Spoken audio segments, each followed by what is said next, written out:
पूजामूलं गुरुपदं मंत्रमूलं गुरुवाक्यं मोक्षमूलं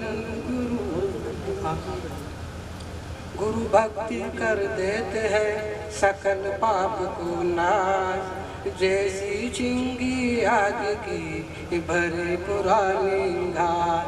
साहिब सत्य कबीर गुरु ज्ञान में सिरताज। काशीदास बंदत चरण ज्ञान पुष्टि के काज।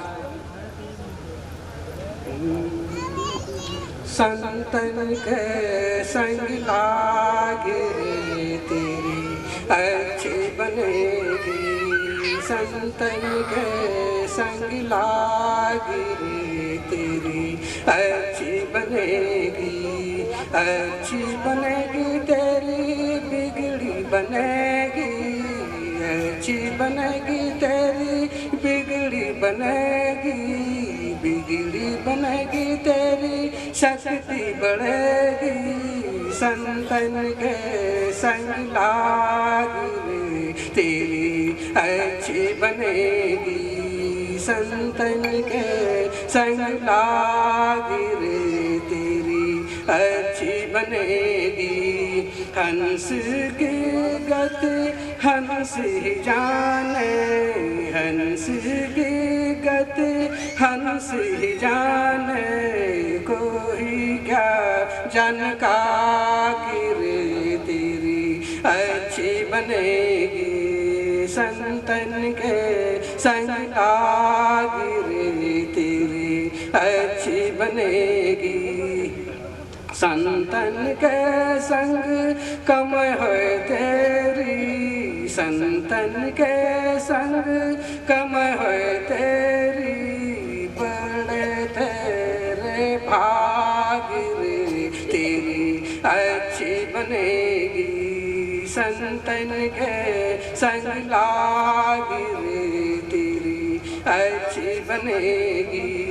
बुद्धि की बन गई सबरन की बन गई। बुद्धि की बन गई श्रवण की बन गई। सुमन बैरागी तेरी अच्छी बनेगी।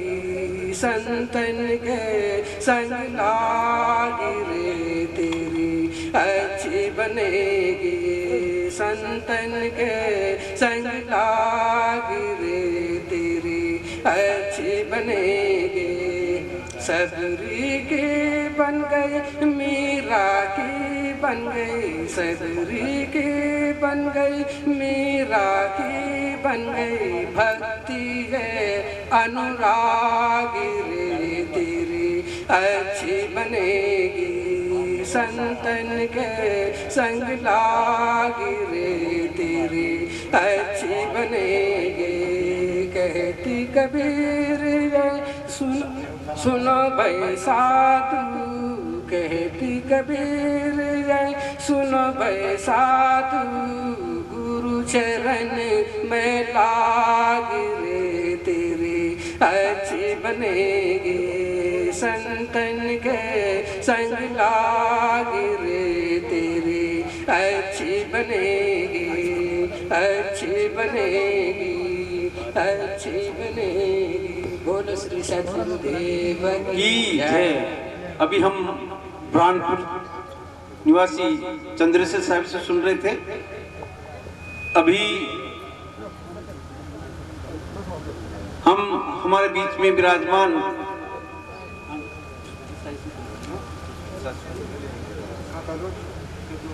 हमारे बीच में विराजमान आदरणीय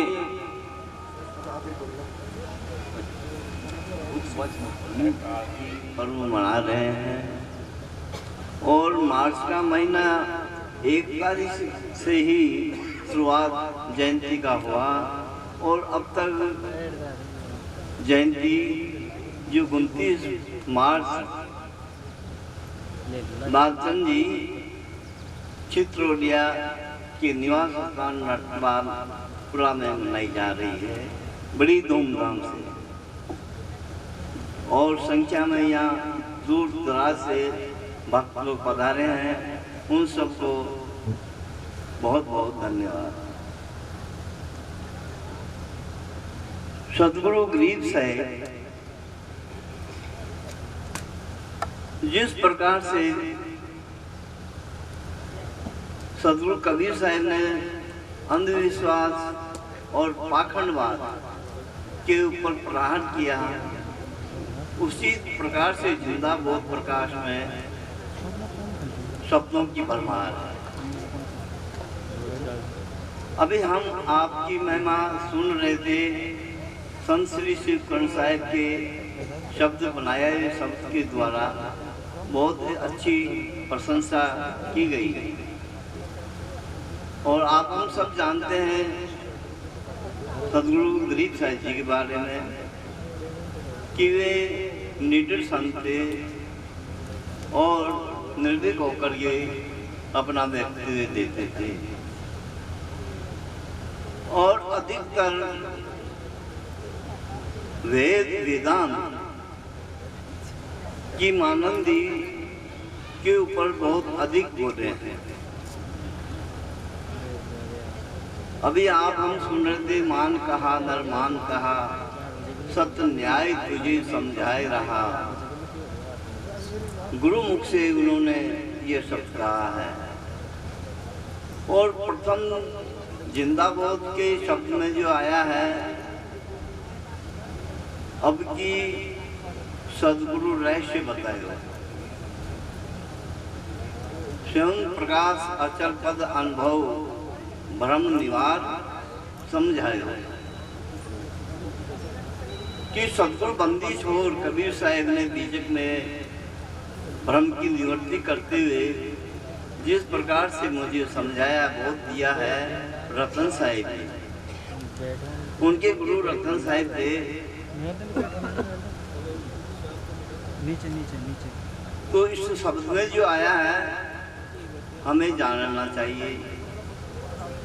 कबहुक देव भयो अवतारी और कबहुक ईश अजायो, कबहुक जगदाधार आत्मा व्यापक ब्रह्म भजायो।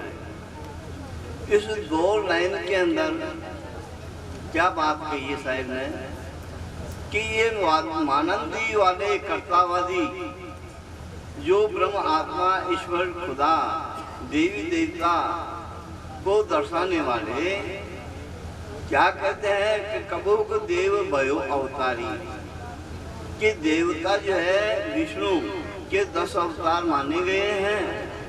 और जब जब देश पर संकट होता है संसार में अवतार लेते हैं, और आगे कहते हैं कबूक इस अजायो कि इस तो जन्मता ही नहीं, अजन्मा है। और एक तरफ करेंगे अवतारी जन्म लेते हैं, अवतार लेते हैं, आते हैं। पर अवतार कोई आकाश से उतर कर नहीं आता, कोई पृथ्वी फोड़ करके नहीं निकलता, सब माता पिता के द्वारा ही जन्म लेते हैं। ये सब जानते हैं कि बिना माता पिता के कोई भी जन्म नहीं ले सकता देहधारी व्यक्ति।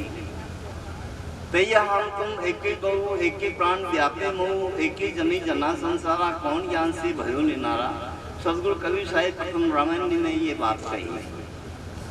तो यहाँ सदगुरु गरीब साहिब जी कहते हैं कबहुक देवता देत फंद ने वाद विवाद बढ़ायो,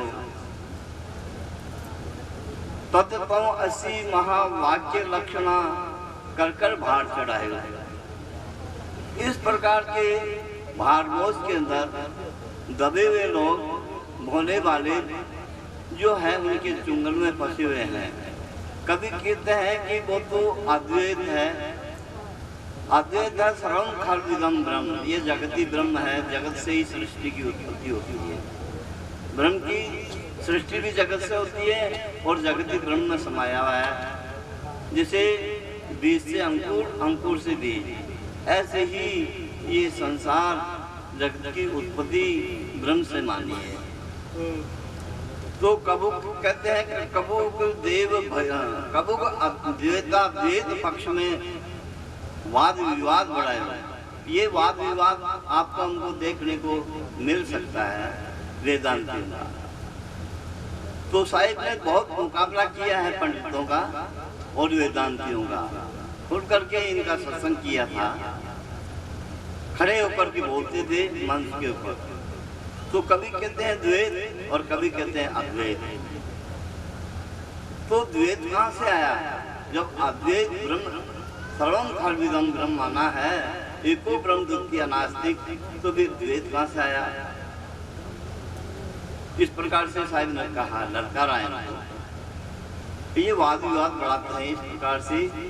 तत्त्वमसि महावाक्य लक्षणा, तत्त्वमसि यानी तत्त्वमसि महावाक्य, सामवेद का महावाक्य है, वह द्रव्य तू है, ऐसा कहते हैं। तत्त्वमसि महावाक्य लक्षणा, इस प्रकार का वाक्य सुना करके लोगों को भ्रमित किया है। तो वेदों के 4 महावाक्य हैं और वो महावाक्य मान करके लोग उसे लोगों को उपदेश करते हैं और दुनिया को भ्रमित करते हैं। कबों को उल्ट करके श्वासा जगमग ज्योति जगायो, निज घर भूल झूल झाई में कर्तृत्व करता शून्य सुरती रमायो। योगी लोग प्राणायाम करने वाले इस प्रकार का योग का नाटक करते हैं। कबों को उल्ट कर श्वासा, तो साहिब ने इसका भी खंडन किया है। योगी तुम कौन देश का जानी, योग युक्ति जिस दिन बिगड़ेगी कहो कहाँ भूमि मसानी। और उनके बारे में कह दिया लोगों ने कि तुम योग के बारे में क्या जानते हो, योग कहते किसको हैं? तो उन्होंने योग क्रिया करके भी देखा। नाभ प्रथम की ना पवन से परिचय प्राण अपान मिलायो, त्रिविधि बंद लगा युक्ति बंक नाल पलटाए। और भी आगे कहा, नाभ कमल से श्वासन श्वासा उल्टा जो घोटम घोट, और बंक नाल हो चढ़ा सिकट पर चोट भरम का कोट। इस प्रकार का प्राणायाम करके योगियों को भी उन्होंने ललकारा। निज घर भूल झूल झाई में अपना निज स्वरूप भूल गए और ज्योति जो ब्रह्मांड में प्राणायाम करने से जो गर्मी चढ़ी, उसे ही ज्योति को ही उस झाई को पार परमात्मा मान करके और अपना भूमिका समझ करके परिणत हो गए। वहाँ शून्य में समा गए, निर्गुण ब्रह्म को समझते शून्य गए भिगोई। इनकी स्थिति शून्य पोल में समा गई। तो जड़ चेतन की भेद ग्रंथि में भास अनंत छायो। ग्रंथि कहते हैं गांठ को, चीजड़ साहिब ने जगह जगह कहा चीजड़, चीजड़ की ग्रंथि हरि पारक बहुत बताएगा। तो चीजड़ ग्रंथि, चीजड़ कहते किसको है? चीजड़ जड़ चेतन की ग्रंथि गांठ को चीजड़ कहते हैं। उस गांठ को खोलने वाले सदगुरु कबीर साहब दिन दिन करके चेतन और जड़ चेतन का निर्वाण करके समझा दिया, भ्रम निवार समझायो। आगे ऊपर टेल में कह गए साहब ने, इस भ्रांति को दूर करके दिन दिन करके समझा दिया। तो निज घर भूल झूठ जाई में जड़ चेतन की भेद ग्रंथि में भास अनंत छायो। ये भास जो है कोई एक दो आदमियों के अंदर नहीं है, ये भास अध्यास अनुमान कल्पना की वाणी, ये बंधन की फांसी सबके गले में लगी हुई है। सभी लोग मानते हैं कि कोई परमात्मा है, कोई ईश्वर है, कोई खुदा है, कोई अल्लाह है, कोई गॉड है, सबका कर्ता कोई मालिक है। तो इस प्रकार से सदगुरु गरीब साहिब कहते हैं। आगे जो कहा है उन्होंने, बालक बिना धरा भवबंधन कर्तृत्व करता गायो। कर्तृत्व कहते हैं बनावटी, बनावटी कर्ता मान करके सपनवत और ऐसे बोले जो साहिब ने उनकी बोर्ड खोल दी। गुरुआ शिकारी बड़े प्रपंची करे आकाश जमाका, कर्तित वाणी बहुत चढ़ाए नित्या भ्रम बढ़ाका। ईश ब्रह्म आत्म परमात्म या सपन समाका, वंचक जाल रचे बहुभांति मिले नहीं फाका। तो ये वंचक धूर्त लोग, वंचक कहते हैं धूर्त। गुरुआ शिकारी, शिकारी काल, ऐसी ऐसी वाणी साहिब ने दर्शा दी गई है, निष्पक्ष होकर के, निडर होकर के, और वो घबराए नहीं घबराए। क्योंकि मैं निर्णय में देखता था वो मंच पर बोलते थे खड़े होकर के। तो आगे उसने बताया है, सदा स्वरूप शुद्ध स्वरूप सदा स्वरूप की संधि तोड़ लखाए। ये संधि थी, ग्रंथि थी, काल संधि और ढाई। इस प्रकार की संधि को तोड़ने वाले साहिब के बारे में कहते हैं शुद्ध स्वरूप के। मेरा जो स्वरूप है वो शुद्ध चेतन ज्ञान स्वरूप है। तद्वाय शुद्ध चेतन निराधारा, अजब अनंत अंत नहीं होवे जाने गुरुमुख प्यारा। तो ये स्वरूप के बारे में करण करके साहिब कहते हैं शुद्ध स्वरूप सदा स्वरूप ली, इसके ऊपर और कोई कुछ नहीं। संधि तोड़ लखायो गरीबा ज्ञान दिया गुरु जागृत, आपने आप छकाया। मैं अपने आप में चकित हो गया हूँ। अब मुझे कोई किसी प्रकार की इधर उधर की इच्छा नहीं, प्राप्ति जीव इच्छा नहीं, केवल हंता छुड़ाए निज स्वरूप लखी दयायु दीन जान अपनाए। ऐसा पंचग्रंथि में सदगुरु रामदास साहिब जी ने भी कही है कि जहाँ अनुभव हो गया निज अनुभव धारा उमड़ गहराई चौ और वशीकरण ये मंत्र है। गरीबा सब भ्रम दे गया पाई अपनी ठोर। जब अपनी ठोर स्त्री भूमिका में हंस भूमिका में स्थिर हो जाता है तो फिर वहाँ आवागमन जन्म मरण आदि कहना बनता ही नहीं है। ये सब भ्रांतियाँ लुप्त हो जाती है। इस प्रकार के शब्द सदगुरु गरीब साहिब जी ने जिंदा बोध के अंदर बहुत भर रखे हैं। और जनक्रांति संदेश की बात कही थी अभी साहिब जी ने। अब एक शब्द मैंने बहुत का भी पहले मैंने सीखा था, वो थोड़ा सा ध्यान में आया। डाकी डाका डालते दिल में धाड़ा मार, पर कोई सुनता ही नहीं मानव की चित्कार। मानव की चित्कार बनाया नंगा भूखा, और छिड़वे चंगा खाए मिले नहीं इनको रुखा। इस प्रकार की ये कोई कुंडली है साहिब की। अब डाकी डाका डाल दे, ये किन के बारे में कहा है साहिब ने? उन सामंतशाही शासन उनका ऐसा ही था जमाना, और गुरुआ लोगों को भी उन्होंने डाकी बता दिया है। क्योंकि भ्रमित करने वाले जो है वो भी हरे शिष्य धन सो को जो हरे सो गुरु घोर नरक में पड़ी, ये तुलसीदास जी ने भी कही है। तो धन का हरण करने वाले डाकी तो है जो डाका डालते हैं। इस प्रकार से साहिब जी के शब्दों में बहुत ही जोश और रोष है। उनके शब्दों को मैंने जान करके अपना करके अपने जीवन में उतारा और अपने आप का अनुभव जागा। और अनुभव होने के बाद में आश्रम बनवाया। सदगुरु कबीर साहिब, सदगुरु कबीर मंदिर आश्रम सदगुरु गरीब साहिब जी की स्मृति के अंदर वो आश्रम बना हुआ है। स्मृति में वो आश्रम बनवाया और उसका उद्घाटन आचार्य सदगुरु मान। आप पधारे बहुत जी गुड़िया, पधारो सर।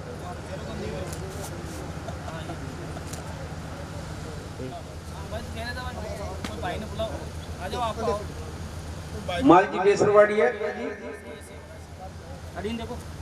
भीम रोजराज जी संपादक सूत्रकार,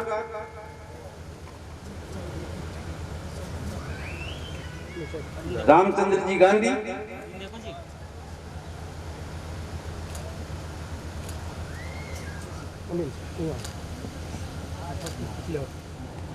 धनालाल जी देवाना, लालचंद जी खोवाड़,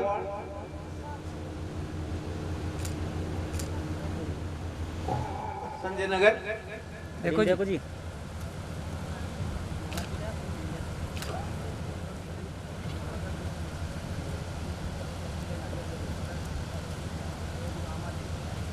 भैरव जी खंडेलवाल, संजय नगर।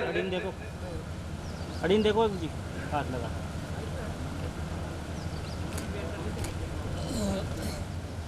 दूली चंद जी गणोई,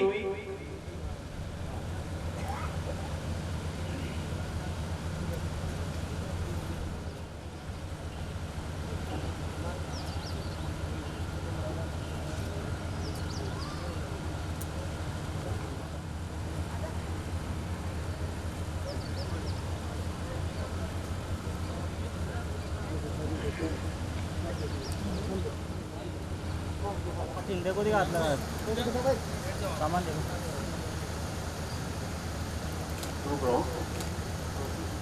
रतनामपुर साहिब, ब्रानपुर।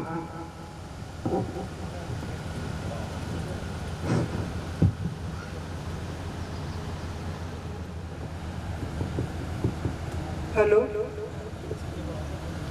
आप तक समझता हूँ 4-5 दिन से साहिब जयपुर में ही सत्संग कर हमें अनुग्रहित कर रहे हैं। क्या में हम सबको मार्गदर्शित कर रहे हैं, प्रवचन सलाहबंद कर रहे हैं आदरणीय रतनामपुर साहिब। हेलो हेलो हेलो, आचार्य समझू गरीब साहिब का जयकारा लगाएंगे। बोलिए संत सम्राट सदगुरु कबीर साहिब की जय हो। आचार्य परम पूज्य गरीब, हमारी अगर भूल है, जन्मों जन्मों की भूल है, अगर भूल मिटा सकते हैं तो संत गुरुजन की शरण में जाना पड़ेगा और भूल को समझना पड़ेगा। समझ भूल को न समझ के हम अनेक प्रपंचों में पड़े हुए हैं। छोटा सा पद है, आप भी मेरे साथ गुनगुनाएं। प्यारे प्रपंच में तू दिन रात तुम गुजारो, प्यारे प्रपंच में तू दिन रात तुम गुजारो, मानुष का तन ये पाकर कुछ तो जरा विचारो, प्यारे प्रपंच में तुम दिन रात तुम गुजारो, मानुष का तन ये पाकर कुछ तो जरा विचारो। 2 दिन का या बसेरा कहते हो मेरा मेरा, 2 दिन का यहाँ बसेरा कहते हो मेरा मेरा, सब छोड़ अपना डेरा, सब छोड़ अपना डेरा, लाखों गए हजारों, सब छोड़ अपना डेरा, लाखों गए हजारों, प्यारे प्रपंच में तुम्हें दिन रात तुम गुजारो, मानुष का तन ये पाकर कुछ तो जरा विचारो, आशा की फांस पाके तृष्णा के पीछे भागे, आशा की फांस पाके तृष्णा के पीछे भागे, अरे क्यों फिरते हो अभागे, आज क्यों फिरते हो अभागे, गुरु ज्ञान हृदय धारो, क्यों फिरते हो अभागे, गुरु ज्ञान हृदय धारो, प्यारे प्रपंच में तुम दिन रात ना गुजारो, मानुष का तन ये पाकर कुछ तो जरा विचारो, जो देवेगा सो पावे और कछुन साथ जावे, जो देवेगा सो पावे और कछुन साथ जावे, एक कर्म साथ जावे, एक धर्म साथ जावे, अरे दिल में दया विचारो, एक धर्म साथ जावे, दिल में दया विचारो, प्यारे प्रपंच में तू दिन रात तुम गुजारो, मानुष का तन ये पाकर कुछ तो जरा विचारो। कहते कबीर ज्ञानी जीवन है तेरा पानी, कहते कबीर ज्ञानी जीवन है तेरा पानी, और छोड़ अपनी नादानी, आज छोड़ अपनी नादानी, गुरु बोध हृदय धारो, सब छोड़ अपनी नादानी, गुरु बोध हृदय धारो, प्यारे प्रपंच में तुम दिन रात तुम गुजारो, मानुष का तन ये पाकर कुछ तो जरा विचारो। बोलिए श्री सदगुरुदेव की जय। सदगुरु कबीर साहब की विचारधारा से हमारे राजस्थान में एक ऐसे दिव्य मूर्ति का जन्म हुआ है। जयंतियां हर की कोई नहीं मनाई जाती है। जो ऐसे सूर्य के समान कोई होता है, मानव जीवन को जगाने के लिए और मनुष्य जीवन के जितने दुख है उनको मिटाने के लिए उनकी ही जयंतियां मनाई जाती है और उनकी जयंतियां सार्थक होती है। नहीं तो जयंतियां और जन्मदिन तो आज घर घर में मनाया जाता है। नाली में पड़ा हुआ का भी ये मेरे पिताजी थे, मेरे दादाजी थे, मगर उनके कर्म कौन से थे। मगर हमारे ऐसे महा सूर्य समान चमकने वाले और जो भी उनके ज्ञान को पकड़ लेगा वो सूर्य की समान बन जाएगा।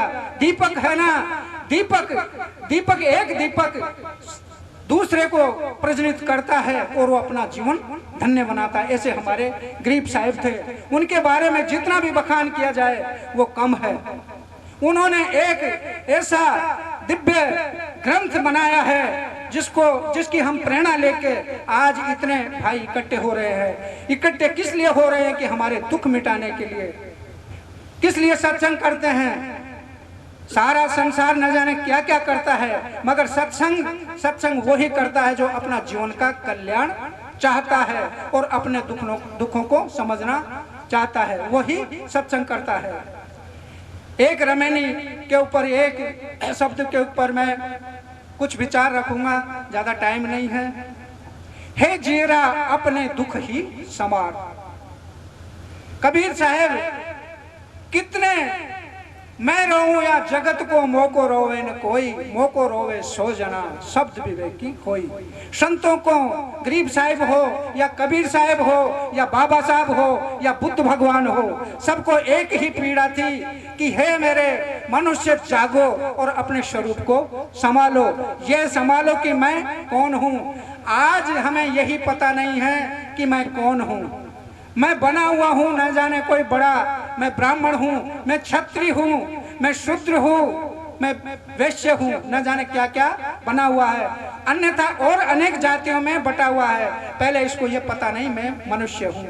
हे जीरा अपने दुख ही समार, सब दुख व्याप रहा संसार। सारा संसार सारे दुखों में जल रहा है। कोई काम की आग में जल रहा है, कोई क्रोध की आग में जल रहा है, कोई मोह की आग में जल रहा है, कोई ईर्ष्या द्वेष की आग में जल रहा है। यही तो दुखों का कारण है। और है क्या? और कोई दुख नहीं है। इसी आग में सारा संसार जल रहा है। हे जीरा अपने दुख ही समार, यही दुख व्याप रहा संसार। 3 दुख है हमारे साथ में, वो सबको घटित होते हैं। दैहिक, दैविक और भौतिक। इसी से सारा संसार जल रहा है। ये सबके लागू भी है। दैहिक ताप कहते हैं, जैसे किसी को फोड़ा हो गया या बुखार हो गई और भी अन्य रोग इस शरीर के लग गए, उसको कहते हैं देही के त्राप। इन देही के त्रापों को समझने के लिए हमको संत गुरुजनों की शरण में जाना पड़ेगा। ये सबके लागू है।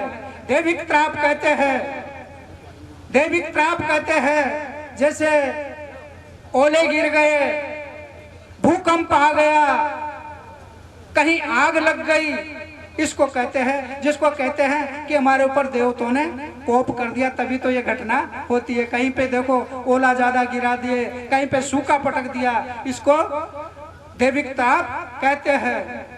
भौतिक ताप कहते हैं, भौतिक ताप कहते हैं जैसे किसी शेर ने, चीते ने, कुत्ते ने, गाय ने, भैंस ने हमारे शरीर को कष्ट पहुंचा दिया, उसको कहते हैं भौतिक त्राप। ये भौतिक त्राप सबके लागू है और इनकी परख तब होगी हम संत गुरुजनों की शरण में जाएंगे, ऐसे महापुरुषों के संग में बैठेंगे, इनकी सत्संग सुनेंगे, तब हमारे दुखों का पता चलेगा। दैहिक, दैविक और भौतिक ये सबके लागू है, इससे कोई ही नहीं बचा है। हाँ, बचा तो है और यह भी कहते नहीं भी बचा, मगर यह है बचने का कारण ज्ञानी काटे ज्ञान से और मूर्ख काटे रोही। ज्ञानी ज्ञान से इनको आएगी तो कहता है आपका स्वागत है, और जाएगी तो भी स्वागत है। मगर ज्ञानी अज्ञानी है ना, रात दिन रोता है, मेरा बच्चा मर गया, मेरी बहू मर गई, मेरी भैंस मर गई, मेरी पाड़ी मर गई, न जाने क्या क्या, ये संसार इसी से पीड़ित है। इन दुखों को समझने के लिए हमको संत गुरुजनों की शरण में जाना पड़ेगा और हमारे जीवन का कल्याण करना पड़ेगा। धन्य है आज लाला राम जी को, लाला राम जी है ना, लालचंद जी को धन्य है। दुनिया तो हरिद्वार, काशी, मथुरा, न जाने कौन कौन से तीर्थों में जाते हैं। धन्य है इनके माता पिताओं को जो हम ऐसे संत गुरुजनों का, दूर दूर से संत गुरुजनों को बुलाया, सभी भक्तों को बुलाया, और आज इन्होंने ऐसी ज्ञान गंगा में डुबकी लगाया है। जो भी इस गंगा में नहाएगा उसका जीवन धन्य है। वहां तो हम जाते हैं हरिद्वार, कैलाश, बद्रीनाथ, मात्र तन धोने के लिए जाते हैं, मगर जब तक हमारे मन का मैल नहीं धुलेगा, जब तक हमारा जीवन का कल्याण नहीं हो सकता। मैं इन्हीं शब्दों के साथ अपनी वाणी को विराम देता हूँ। बोलिए श्री सदगुरुदेव की जय हो। पारक पद को पा लिया और झूठ का है पार तत्व की प्रगति, जिनमें नाना प्रकार की कल्पना मौजूद है। अपने स्वरूप से जो भी नाना प्रकार की कल्पना है वो झूठ है। इस झूठ के आधार से नहीं जीना चाहिए, अपने स्वरूप का ध्यान करके अपने स्वरूप पद में ही रहना चाहिए। जब कहा है कि मानुष जन्म नर पाए के, नान मानुष जन्म दुर्लभ है, भवरी दूजी बार पक्का फल जो गिरबरा भवरी लागिदार। ये मानुष जन्म है जो दुर्लभ है, ये दोबारा नहीं मिलता है, क्योंकि ये पशु कर्म और ये नाना प्रकार की वासना में ये आसक्त रहता है, इसलिए ये दोबारा जन्म मुश्किल से होता है। ये पूर्व जन्म के भाग्य प्रारब्ध के संचय क्रमों से ये मानव जन्म मिला है, इसलिए ये वर्तमान जो क्रियामान कर्म है उसे भोग करके संचय कर्म बनता है, और प्रारब्ध इसके समाप्त, जब इसको क्रियामान कर्म नहीं करेगा तो प्रारब्ध भोग के नाश हो जाएगा। जब कहा है कबीर साहब ने कि ये 10 दोषों का त्याग करना चाहिए। 10 दोष क्या है? तन के और मन के और वचन के 10 दोष ये हैं। तन के दोष हैं चोरी, हिंसा, विचार, इन दोषों का त्याग करना चाहिए। और मन के दोष हैं गाली, मन के दोष हैं ईर्ष्या, क्रोध, मान, छल।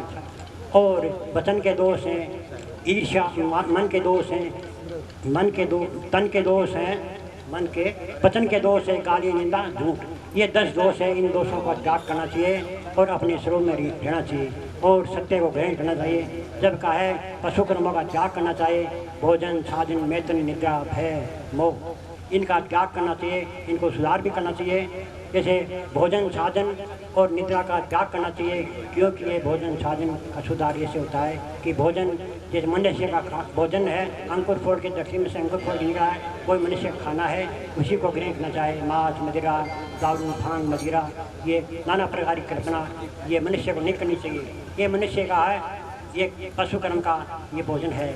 और भोजन छाजन वेतन।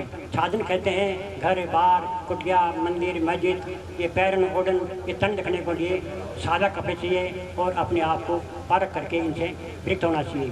और भोजन छाजन वेतन निद्रा भय भय मोह, मोह का किसी में त्याग करना चाहिए, मोह किसी में नहीं करना चाहिए। जैसे मंदिर में कर रहे हैं, कुटिया में कर रहे हैं, आशा तर्सना करिए जल की अग्नि, जल की भोजन की नाना प्रकार की मानदी। जब सबकी आसक्ति छूट जाती है तब देह का भी आसक्ति छोड़ देना चाहिए। जब अपने पार्क में समाप्त हो प्रवेश होगा। और मैं इतना ही कहकर मेरी वाणी विराम देते हैं। बोलिए सद्गुरुदेव की। अभी हम कालवाड़ से पधारे हुए अमर साहिब जी से आचार्य स्वामी श्री गरीब साहेब की जय हो। पूजनीय संत समाज, सतगुरु प्रेमी सज्जनों, भक्तिमती माताओं, देवियों, हम प्यारे बच्चों, सबको अपने हृदय कमल से नमन करता हूँ। मुझे भी संचालक महोदय ने कुछ निवेदन करने के लिए समय अर्पित किया है। उस समय का मैं एक भजन के माध्यम से सदुपयोग करूंगा। उसमें कहीं भी त्रुटि हो तो मुझ अल्पज्ञ को माफ़ कीजिएगा, और उसमें कहीं भी ज्ञान के मोती मिल जाए तो मेरे गुरु का प्रसाद समझकर उसे सहज स्वीकार कर लीजिएगा।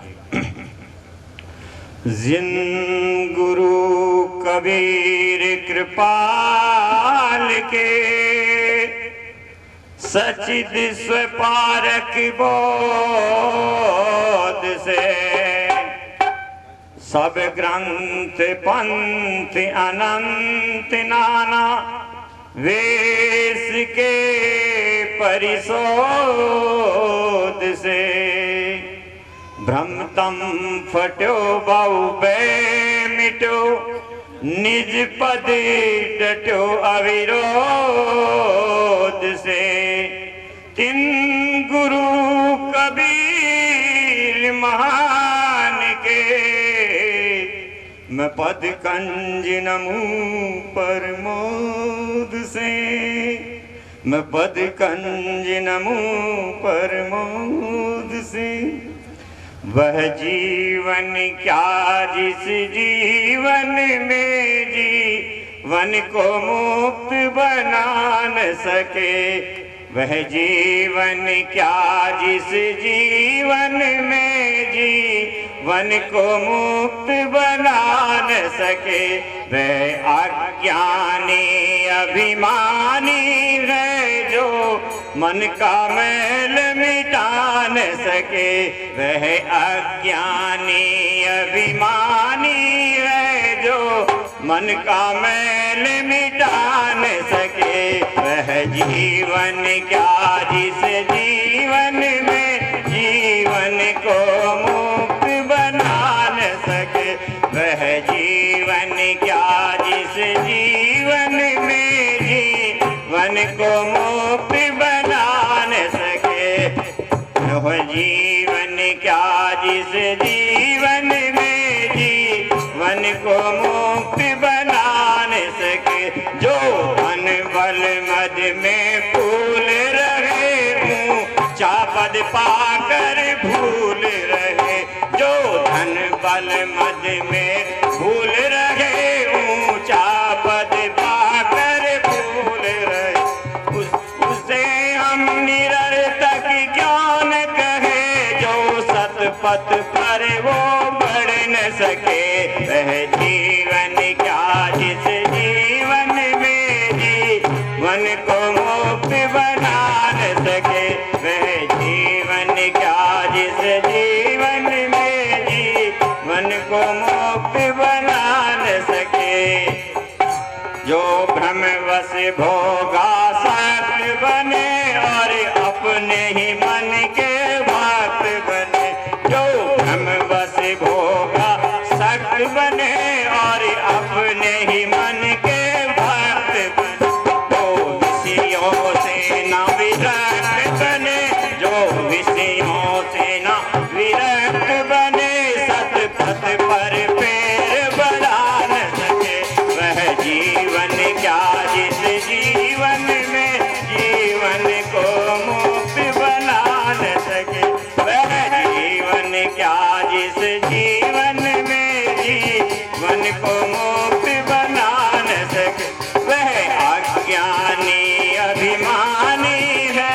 वह अज्ञानी अभिमानी है जो मन का मैल मिटा न सके।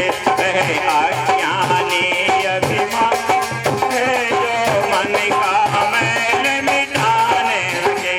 जिस संगति में सद्ज्ञान न हो, जिस संगति में सद्ज्ञान न हो, कर्तव्य धर्म का ध्यान न हो। जिस संगति में सद्ज्ञान न हो, कर्तव्य धर्म का ध्यान न हो।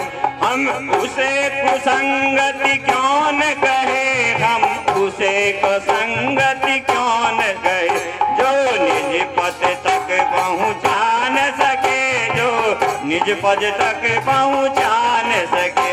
वह जीवन क्या जिस जीवन में जीवन को मुक्त बना न सके। वह जीवन क्या जिस जीवन में जीवन को मुक्त बना न सके। वह अज्ञानी अभिमानी है, वह अज्ञानी अभिमानी है जो मन का मैल मिटा न सके। वह अज्ञानी अभिमानी है जो मन का मैल मिटा न सके। वह जीवन क्या जिस जीवन में जीवन को मुक्त बना न सके। मिलती है जिससे शांति नहीं मिटती है, जिससे भ्रांति नहीं मिलती है, जिससे शांति नहीं मिटती है, जिससे भ्रांति नहीं। हे पथिक उसे तुम त्याग करो, हे पथिक उसे तुम त्याग करो, जो निज पद तक पहुँचा न सके। हे पथिक उसे तुम त्याग करो, जो निज पद तक पहुँचा न सके। वह जीवन क्या जिस जीवन में जीवन को मुक्त बना न सके।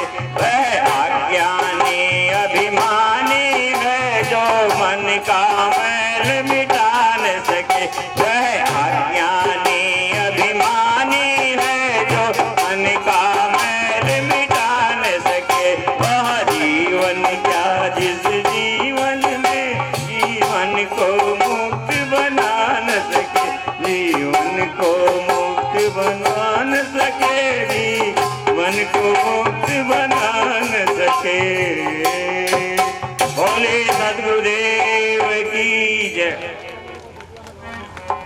बहुत बहुत धन्यवाद के प्रवचनों से लाभान्वित करते हैं आदरणीय परमादरणीय रोहित साहब बाड़ी धौलपुर से।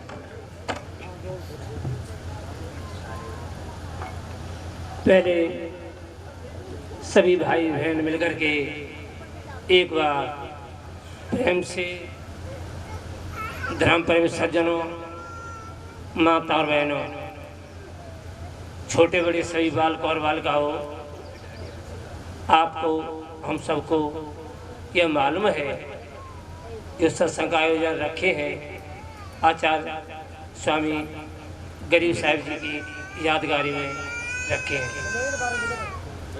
उनको उनकी जानकारी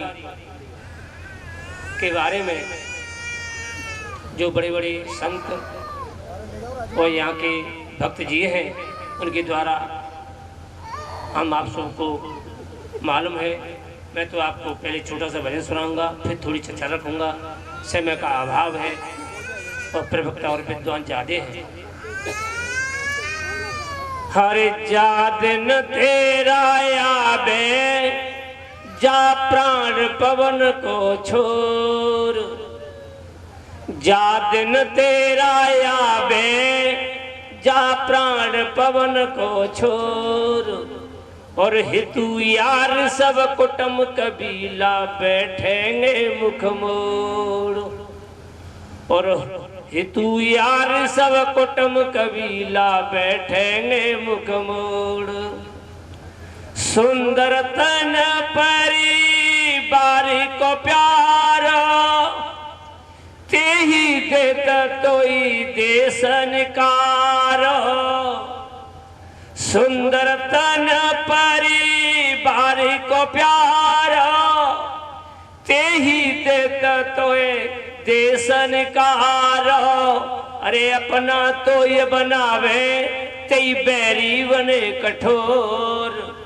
अपना तो ये बनावे तेई बैरी बने कठोर। और हितू यार सब कुटुंब कबीला बैठेंगे मुख मोड़। जा दिन तेरा आवे जा प्राण पवन को छोर।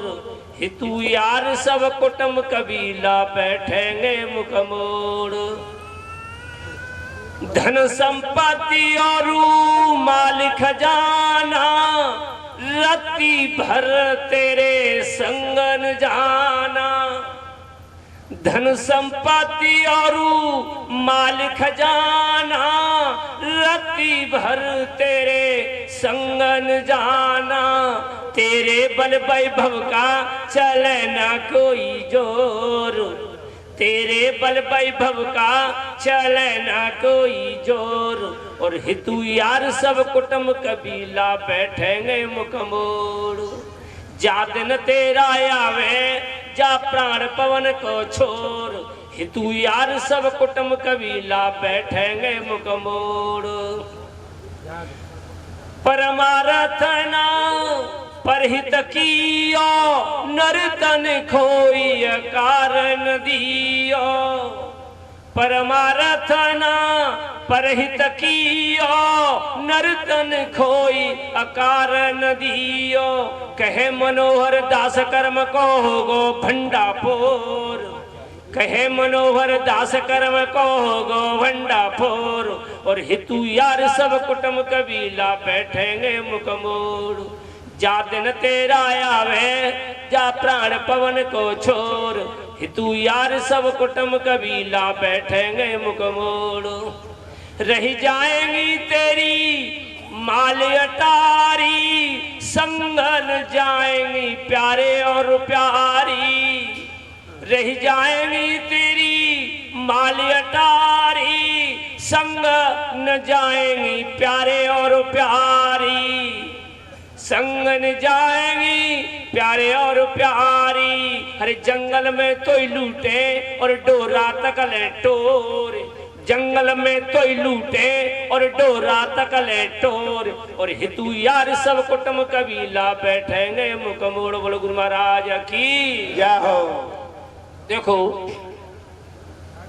सदगुरु कबीर साहब जी का मौल के ग्रंथ बीजक है। आचार्य स्वामी गरीब साहब जी का मौल के ग्रंथ जिंदा बोध प्रकाश है। सदगुरु कबीर साहब जी का जो बीजक है उसकी टीका सदगुरु पूर्ण साहब जी ने की है।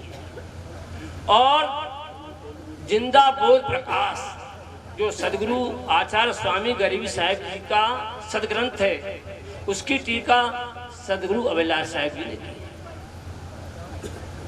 जैसे बाराबंकी की तरफ एक संत हुए हैं सदगुरु विशाल साहब। उनका भवयान सदग्रंथ है। उधर भवयान का पाठ होता है, कहीं कहीं बीजक का पाठ होता है। और हम आप सबको इधर में जिंदा बोध का पाठ जरूर करना चाहिए, क्योंकि बीजक ग्रंथ जो है ये समझना हर एक के बस की बात नहीं है। हमको सदगुरु श्रवण साहब जी ने जब बीजक पढ़ाया था, पहले तो हमको कंठाग्र कराया। जब हमने कंठाग्र कर लिया तो हमको उन्होंने बीजक पढ़ाया कैलाश में रह कर। तो साहब जी ने हमसे कहा, 10-20 संत पढ़ रहे थे, कि एक बार बीजक को पढ़ने से समझ में नहीं आएगा, 2 बार 3 बार 4 बार 5 बार। ये बीजक सदग्रंथ को समझना आसानी नहीं है। आप इंग्लिश समझ सकते हैं, संस्कृत समझ सकते हैं, उर्दू समझ सकते हैं, फारसी समझ सकते हैं, लेकिन बीजक समझना बड़ा कठिन है। और बीजक से सरल भी कुछ नहीं है, दोनों बातें इसमें, इससे सरल और इससे कठिन। अब बीजक में क्या बात आती है? सदगुरु कबीर साहब ने एक साखी कही है थोड़ी चर्चा करूंगा मैं। जिन्हें चित्र बनाइया सांचा सो सूत्रधार, कहे कबीर ते जन भले जो चित्र बनते ही लेह निहार। जिन्हें चित्र बनाइया, जितने भी चित्र हैं किसने बनाए? चित्रकार ने। एक होता चित्र और एक होता चित्रकार। अगर इसके अंदर में जो जीव चेतन आत्मा है, ये चित्रकार न होता तो ये चित्र, चाहे ये चित्र हो, चाहे आपकी मूर्ति हो, चाहे कागज के कैलेंडर हो, चाहे घर मकान दुकान हो, चाहे मोबाइल हो या माइक हो। संसार में दो तरह की सृष्टि होती है, एक जड़ात्मक सृष्टि होती है, एक चैतन्यात्मक सृष्टि होती है। तो चैतन्यात्मक सृष्टि के रचयिता ये चित्रकार है। हमको क्या करना है? हमको चित्रकार को समझना है। और हम क्या कर रहे हैं कि चित्र में फंस गए। जैसे कुम्हार ने कुल्हड़ बनाया, मूर्तिकार ने मूर्ति बनाई। कुम्हार ने कुल्हड़ बना करके वही कुम्हार उस कुल्हड़ की आरती करने लगे, पूजा करने लगे, उसके आगे ढोक बंदगी करने लगे। तो हम आप सब क्या कहेंगे? भैया ये तो पागल हो गया, या ना समझे, ये तो बेचारा पागल हो चुका है। लेकिन हम कुम्हार से कम नहीं है, हम उस मूर्तिकार से कम नहीं है। हम पहले मूर्तिकार, इधर में दौसा से आगे पड़ता सिकंदरा, तो हम उधर सत्संग करने के लिए जाते हैं। तो बहुत बड़े भंडार है, फलाना मूर्तिकार भंडार, फलाना मूर्ति भंडार, फलाना मूर्ति भंडार। एक बार मैं वहां सत्संग करने के लिए गया। वहां पर एक भक्त थे, जिला धौलपुर में राजा खेड़ा तहसील है। तो उनकी आवाज और हमारी आवाज करीब मिलती जुलती थी। हमारा भी आश्रम जिला धौलपुर में बाड़ी है, लेकिन जन्मभूमि हमारी आगरा की है। तो मैंने कहा भैया आप किधर के हैं? बोले महाराज जी मैं राजा खेड़ा का। तो उनकी भाषा हमारी भाषा मिलती जुलती थी।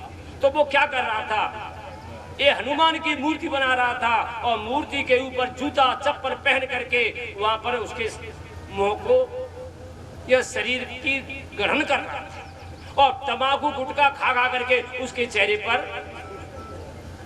लेकिन हम क्या करते हैं? हम चित्रकार होते हुए उस चित्र में, धर्म प्रेमी सज्जनों, आपको क्या करना है? हमको चित्रकार को समझना है। आप चित्रकार हैं, आप चित्रकार होकर के कभी चित्र में मत फंस जाना।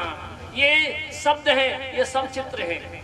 चाहे गायत्री मंत्र का जाप हो, चाहे द्वादश मंत्र का जाप हो, चाहे 2 शब्द का जाप हो, ये सब चित्र हैं। आप न होते तो ये वेद शास्त्र, गीता, रामायण, कुरान, बाइबल, आनंद स्मृति, ये ग्रंथ न बनते। आप न होते तो ये मूर्ति न बनती। तो इसलिए क्या करना है? कहें कवि ते जन भले, वो सबसे बड़े होते हैं, उच्च होते हैं, महान होते हैं, श्रेष्ठ होते हैं, जो क्या है? चित्रकार को निहार लेते हैं, अपने आप को जान करके अपने आप में ठहर जाते हैं। ये ज्ञान किसने कराया? सदगुरु आचार्य स्वामी महाराज जी ने। ये गरीब साहब जी का जिंदा बोध है। उन्होंने जिंदे का बोध कराया, उन्होंने मृतक का बोध नहीं कराया। 2 तरह के व्यक्ति होते हैं, एक होता कबरपंथी, एक होता कबीरपंथी। जो कबर जड़ की पूजा करता है वो कबरपंथी होता है। जो जीव चेतन की पूजा करता है, जो जीव चेतन को जान करके उसमें ठहर जाता है, वो सब कबीरपंथी है। इसलिए आपको अगर कबीरपंथी बनना है तो क्या करना है? आपको जिंदा बोध, जिंदे की बोध, जिंदे की जानकारी और जिंदे को समझना है और जिंदे को समझ करके उसमें ठहर जाना है। यह सदगुरु संतों की शिक्षा है। बोलिए श्री सदगुरुदेव की जय हो, जय हो। अभी हम